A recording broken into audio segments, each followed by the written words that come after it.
네, 오늘 요한복음 9장 1절에서 12절 본문 나누겠습니다. 오늘 본문에 익히 잘 알려진 실로암 못에서 눈을 씻어서 눈을 뜨게 된 맹인에 관한 기사입니다. 날 때부터 맹인된 사람이라고 말씀합니다. 근데 이 사람의 상태가 지금 맹인된 사람인데 예수님께서 그에게 어떤 존재로 나타나시는가? 5절에 보니까 내가 세상에 있는 동안에는 세상의 빛이로라 라고 말씀하고 있습니다.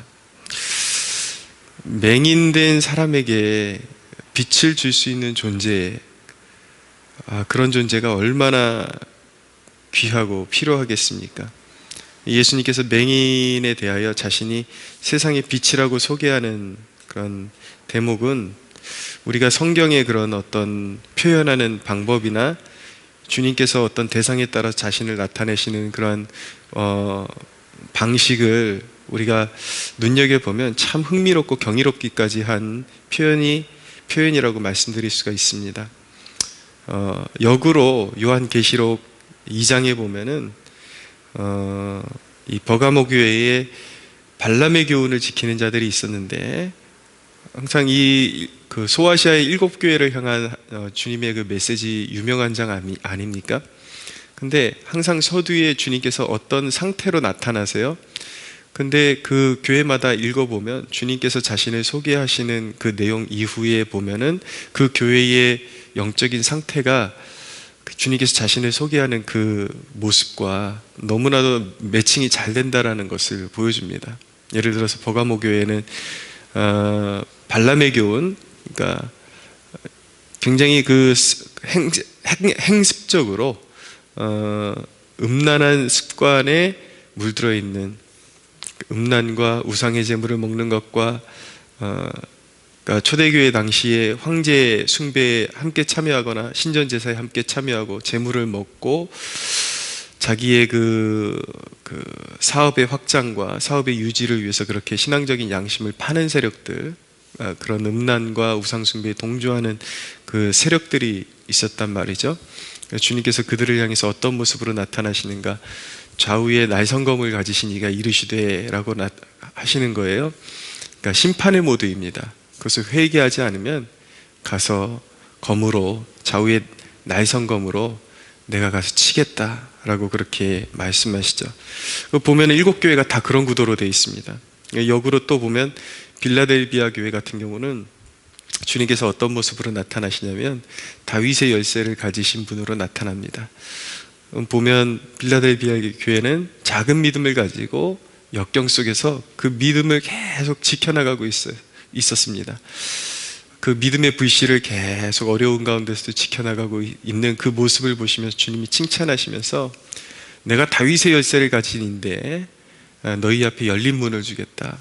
그러니까 아무리 상황이 어려워도 주님이 그 사역에 복을 주시겠다, 너희에게 열린 문을 주겠다라고 말씀하실 때 열면 닫을 리가 없다라고 성경이 말씀하시는 것처럼 그들 앞에 주님께서 허락하신 축복을 그 누구도 막을 수 없다라고 그렇게 표현하고 있는 것이죠.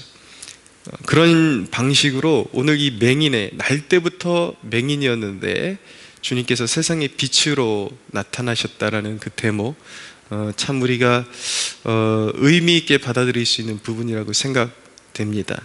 가난하고 낮아진 마음, 주님의 도움을 필요로 하는 영혼에게 주님은 참 도움이 되어주시는 분이시라는 것이죠. 여러분, 우리는 주님 앞에서 마음을 낮출 수 있어야 합니다. 그리고 주님만이 우리의 도움이시고 필요라는 것, 그러니까 죄인이 아닌 사람은 사실은 없죠. 연약하지 않은 사람은 없고 흠결이 없는 사람은 없지만 그 죄를 항상 정당화하거나 아니면 깨닫지 못한 무지 상태에서 사는 것과 여전히 자신이 부족하지만 그것을 깨닫고 그것을 통해서 오히려 주님의 도우심을 더 갈망할 수 있는 존재, 그렇기 때문에 내게 주님이 필요합니다 라고 그렇게 고백할 수 있는 존재, 그런 존재가 복이 있다라는 것을 우리가 깨닫기 원합니다. 그런 사람들에게 주님께서는 도움의 손길을 외면하지 아니하시고 그 사람의 앞을 비추어 주시는 그러한 복된 그런 손길을 허락하신다라는 것입니다. 주님이 자신의 공생의 기간을 표현하신 방법을 잠시 우리가 살펴보는 것도 흥미롭습니다. 4절에 보면 때가 아직 낮음에 나를 보내신 이의 일을 우리가 하여야 하리라. 이 맹인을 치유하시기 전에 주님께서 하신 말씀입니다. 때가 아직 낮이기 때문에 내가 이 치유를 행하여야 한다. 내가 이 구원의 역사를 이루어야 한다라는 뜻이죠. 때가 아직 낮이라고 표현하신 것은 주님의 공생의 기간을 표현하신 것입니다. 그 의미는 무엇이냐면 지금 주님이 이 땅에서 육신을 입고 살아가는 그 기간이 허락된 사명의 기간이라는 뜻이고, 또 반드시 그 기간이 저물 때가 올 것이다 라는 뜻을 함의하고 있는 것입니다. 그러니까 주님은 항상 자신에게 주어진 시간의 의미를 자각하면서 일하셨다라는 것을 보여주는 것이죠. 우리에게도 이와 같은 자세가 필요합니다. 우리가 지금 살아가고 있는 시간들이 영원한 것이 아니라 하나님이 허락하신 얼마간의 시간이라는 것인데, 우리에게 있어서는 이 우리의 호흡이 있는 날, 어떤 의미에서는 우리가 최대한의 그 헌신을 발휘할 수 있는 그 주님께서 주신 정금과 같은 그 시간들이 바로 오늘 말씀하는 때가 아직 낮음에 낮 동안에는 일해야 합니다. 그 시간을 허비해서는 안 되는 것입니다. 그래서 에베소 5장 16절에 보면 세월을 아끼라 라고 말씀하고 있죠. 여러분들이 하나님 앞에서 올바로 살아가고 있는지 확인해 보고 싶다면 이런 방법을 한번 추천해 보고 싶습니다. 여러분들의 상상 속의 도화지에 지금 여러분들의 인생, 여러분들이 살고 있는 삶의 내용들을 한번 한 폭의 그림으로 담아 보십시오.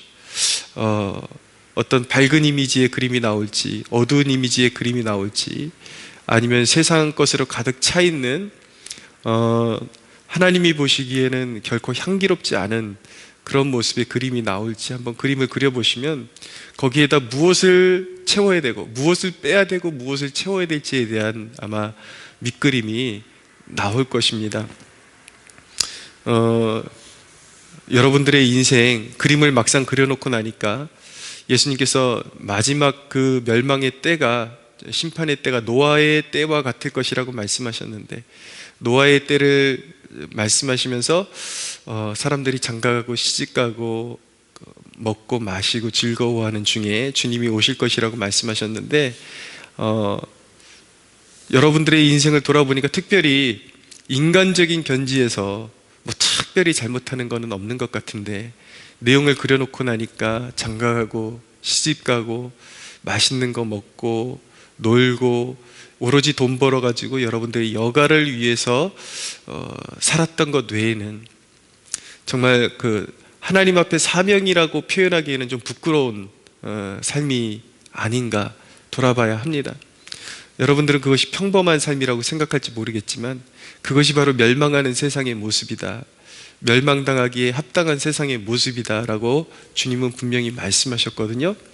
세상의 그런 어떤 홍수와 같은 심판, 이제 마지막 날에는 불로 심판하신다고 말씀하셨는데, 그렇게 노아의 세대와 같이 그렇게 그런 믿음을 보였던 노아의 가족 외에는 모두가 홍수에 쓸려간 것처럼, 그렇게 저와 여러분도 심판에 휩쓸려 갈 수밖에 없는 그런 인생을 지금 살고 있지는 않은지, 저는 지금 항상 이 단에서 믿음을 이야기하고 있는 것입니다. 여러분들이 믿음이라고 이야기하고 있는 것, 요즘 코로나 바이러스 때문에 온 세상이 지금 난리인데 보십시오.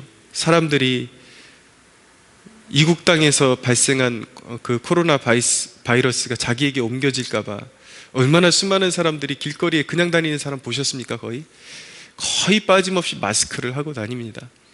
그것도 하나의 일종의 믿음이거든요. 어디선가 재앙이 시작됐기 때문에 그것이 나에게 미칠 수도 있다라는 가정하에 마스크를 끼는 것이죠.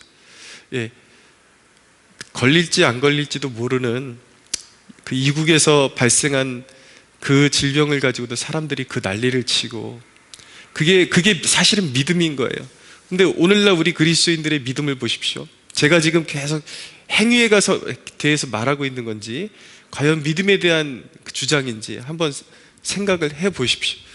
천국과 지옥이 있다라는 것을 믿고, 장차 도래하는 심판이 있다라는 것을 믿고, 주님께서 마지막 멸망의 날이 노아의 날 같이 호련히 그렇게 다가올 것이라고 말씀하셨는데, 근데 우리 중에는 그것을 진짜로 믿고 받아들이고 그것에 대비하는 사람이 그렇게 많지 않아 보입니다. 제가 여러분들의 그 인생을 그림으로 한번 그려보라 그랬는데, 여러분들의 인생을 한번 돌아보십시오.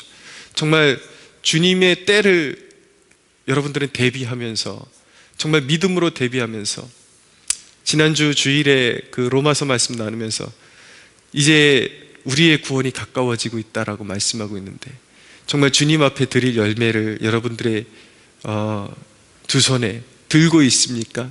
여러분들이 그림을 그렸을 때 여러분들 두 손에는 주님께 드릴 열매가 담겨 있습니까? 아직도 세상 명예와 헛된 것들 추구하는 그러한 것들과 시기와 분투와 그리고 세상 자랑하는 그런 모든 것들, 그런 것들을 여러분들의 두 손에 들고 있으면 마지막 날에 분명히 낭패가 있을 것입니다. 믿음으로 구원받습니다. 그러나 그 믿음은 진짜여야 합니다. 여러분들의 인생에는 어떤 그림이 그려지고 있습니까? 이 말씀드리는 것은 위협이 아니라 지금이라도 늦지 않았다, 우리의 인생이 호흡이 붙어있는 그 끝날까지 기회가 있는 것입니다. 여러분들의 인생에 지워야 할 것은 지우시고, 여러분들이 하나님께서 받으실 만한 것이 무엇인가 묵상하는 중에 그 일을 미루지 마십시오. 당장 그 일을 순종할 수 있는 여러분들 되십시오. 이 사람이 맹인이 된 이유에 대해서 제자들이 예수님께 물어봤을 때에, 근데 제자들의 반응은 이 사람이 맹인으로 난 것이 누구의 죄 때문입니까? 라고 그렇게 먼저 물었죠. 제자들도 완전한 그런 어떤 이런 경우에 대한 완전한 의식을, 바른 의식을 갖고 있지는 않았습니다. 잘못된 운명론이라는 것이 있습니다. 이 잘못된 운명론은 사람이 무언가 불행해 보이는 일이 있는 것이 무조건 죄값이라고 그렇게 믿는 것입니다. 특별히 이방 종교의 과거에 전생에 잘못했던 것이 있으면 짐승으로 태어난다든지 아니면 역경이 심한 존재로 태어난다든지 이런 식으로 믿죠. 그래서 그들은 그것을 운명이라고 받아들이는 것입니다. 그러나 여러분, 그것이 죄값이라면 온전한 사람이 있을 리가 없을 것입니다. 본질적인 의미에서 주님 앞에서 모두가 죄인이기 때문이죠. 그러나 주님께서 뭐라고 말씀하셨냐면, 예수께서 대답하여 이르시되 이 사람이나 그 부모의 죄로 인한 것이 아니라 그에게서 하나님이 하시는 일을 나타내고자 하심이라. 이 이야기는 본질적으로 인간이 하나님 앞에서 죄인이 아니라는 이야기가 아니라, 다른 사람들보다 더한 무언가 특별한 것이 있기 때문에 이 사람이 이렇게 된 것은 아니다라는 것입니다. 오히려 하나님이 그를 통해서 나타내실 일이 있기 때문에 그가 맹인으로 태어난 것이다 라고 말씀하신 것이죠. 그러니까 하나님이 하실 일이 있기 때문에 주신 질병이다, 환경이다 라고 말씀하시는 것입니다. 옛날에 미국에 아주 부유한 부인이 살았는데 3명의 딸이 있었습니다. 근데 이 3명의 딸을 데리고 유럽에 성지 여행을 하던 중에 배가 갑자기 난파되어서 이 여인은 자신만 간신히 목숨을 건지고 딸 셋을 모두 잃어버리게 되었습니다. 하염없는 아픔과 고통 속에 있었는데 하나님께서 그녀에게 허락하신 사명을 그 아픔을 통해서 발견하게 되고, 세상에 부모 없이 살아가는 불쌍한 고아들이 얼마나 많은가, 내 딸들을 잃어버리게 하신 분명히 하나님의 뜻이 있을 것이라고 믿고 사명을 발견하게 되고, 성지 여행에서 떠올랐던 그런 인사이트들, 영감들을 토대로 해서 예수님께서 십자가에 못 박히신 예루살렘에 아메리칸 캐론이라는 이름의 고아원과 타가소를 지어서 고아들을, 그렇게 부모 없는 아이들을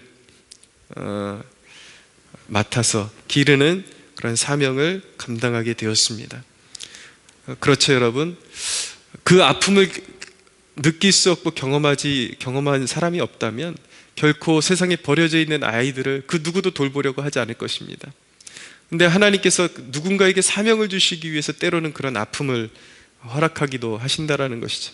근데 그 아픔 가운데 하나님을 발견하고 하나님의 뜻을 발견하면 그것이 위대한 사명으로 다시 나타나게 된다. 다시 말하면 그에게 임했던 어둠 가운데 하나님께서는 빛을 비추어 주신다라는 것입니다. 세상적 견지에서는 불행이라고 하지만 하나님을 발견하면 불행이 곧 사명이 되는 것입니다. 예수님은 맹인의 눈에 비전을 허락하시는 하나님이십니다. 오늘 여러분들의 삶 가운데 앞이 불분명하고 마치 길을 더듬는 맹인과 같은 상태에 있습니까? 어떤 일을 해내야 되는데 앞이 보이지를 않습니까? 아니면 지금 어떤 삶을 살아야 할지 너무나도 암담하고 그런 힘든 시즌을 보내고 계십니까? 빛이신 주님을 여러분들의 인생에 초청하십시오. 그리고 여러분들의 마음을 낮추고 예수님의 인도를 구하십시오. 주님의 성령이 여러분들의 어둠에 빛을 비추어 주시면서 여러분들의 앞길에 섭리하시며 분명히 옳은 길로 그리고 뜻하신 길로 인도해 주실 것입니다. 예수님 안에서 망하는 인생은 없습니다. 예수님 인생에서 패배하는 인생은 없습니다. 단순히 패배처럼 보이고 그렇게 끝나는 것은 주님을 발견하지 못했기 때문이고 주님께 삶을 드리지 못했기 때문이지, 그분 앞에 엎드리면 그분이 우리가 더듬어가는 그 길에 빛이 되어 주시고 인도해 주십니다. 오늘 여러분들의 길을 반드시 인도해 주실 것이고 우리의 길을 반드시 우리의 두 손 잡아 이끌어 주시고 우리가 건너지 못하는 강은 주님께서 업어 주시고 건너 주시고 우리를 끝까지 버리지 아니하시고 인도해 주실 것이니까 염려하지 말고 마음을 낮추고 주님 앞에 겸비한 마음으로 인도하심을 구할 수 있는 저와 여러분들이 되기를 축복합니다.